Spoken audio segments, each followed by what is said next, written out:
कभी कभी हम कोई गाना सुनते हैं और लगता है जैसे किसी ने हमारे दिल की बात चुपके से कागज़ पर उतार दी हो। ऐसी ही लाइनों का एक जादूगर है जावेद अख्तर।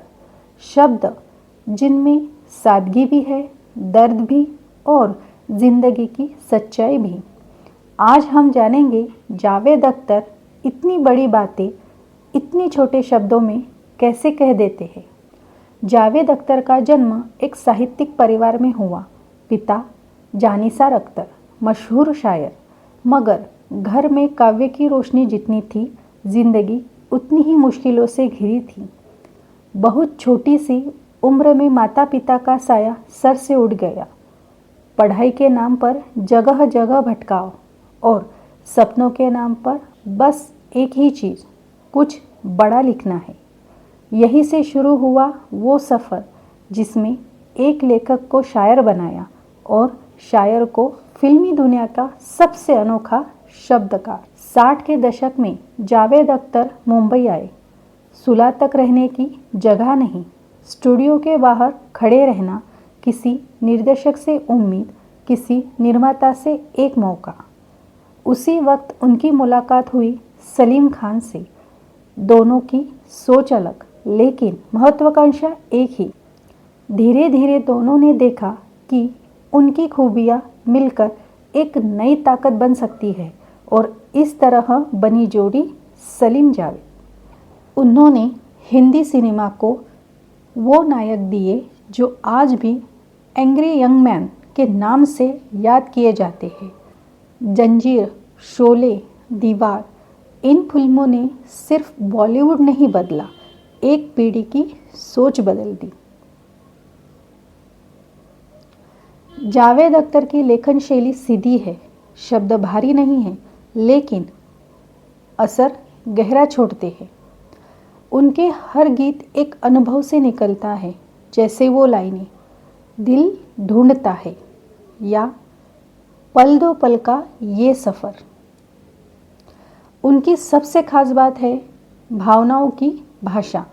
वो मुश्किल बात को भी इतनी आसानी से बना देते हैं कि सुनने वाला कह उठा है, ये तो बिल्कुल मेरी ही कहानी है। जावेद अख्तर के कुछ फेमस किस्से। किस्सा नंबर 1। कहते हैं एक बार जावेद अख्तर ट्रेन से सफ़र कर रहे थे। सामने एक बुजुर्ग बैठे थे, खिड़की से बाहर देखते हुए कभी मुस्कुरा रहे थे, कभी चुप हो जा रहे थे। जावेद साहब ने पूछा, कुछ याद आ रहा है?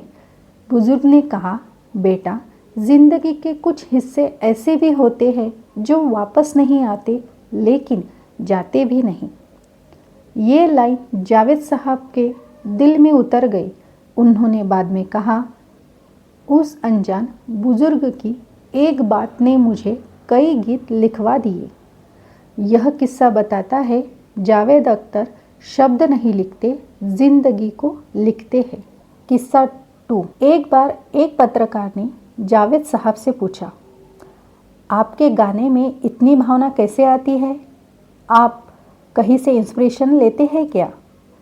जावेद अख्तर ने हंसकर बोले, देखिए, शब्द चोरी नहीं होते, लेकिन हाँ, हम उन्हें लोगों के दिल से उधार ले लेते हैं। उन्होंने एक किस्सा सुनाया। एक बार वे एक छोटी कैफ़े में बैठे थे।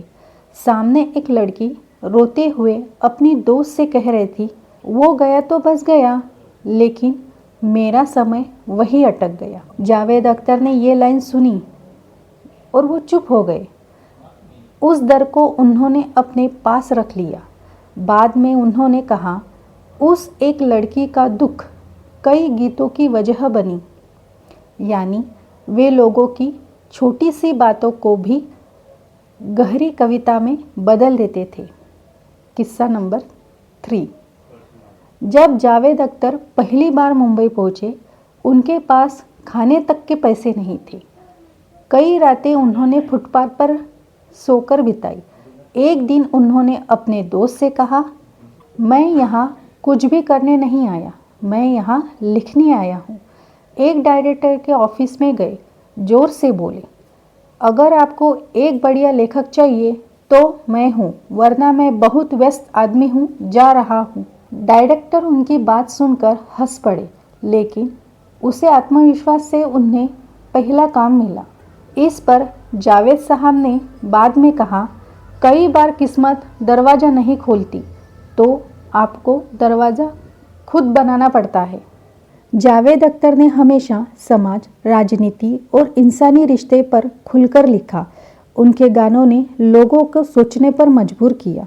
उनकी कविताएं मोहब्बत, अकेलापन, उम्मीद, हर भावना को नई रोशनी देती है। सिनेमा में उनके संवादों ने एक पूरी पीढ़ी को अपनी आवाज़ दी। कई लेखक मानते हैं कि जावेद अख्तर ने शब्दों को सजाया नहीं, बल्कि उन्हें सच्चा बनाया। जावेद अख्तर की ज़िंदगी हमें सिखाती है कि चाहे हालत कितनी भी कठिन क्यों ना हो, अगर आपके भीतर शब्दों की आग है तो दुनिया उसे रोशनी बनने से नहीं रोक सकती। उनके अल्फाज हमें याद दिलाते हैं कि सच्ची कहानी वही है जो दिल से निकले और दिल तक पहुँचे। अगर आपको ऐसी ही और कहानियाँ सुननी है तो इस वीडियो को लाइक करें और हमारे चैनल को सब्सक्राइब करना ना भूलें, क्योंकि आगे हम लाएंगे लेखकों के किस्सों में, जहाँ हर कहानी किसी न किसी लेखक का सच लेकर आती है।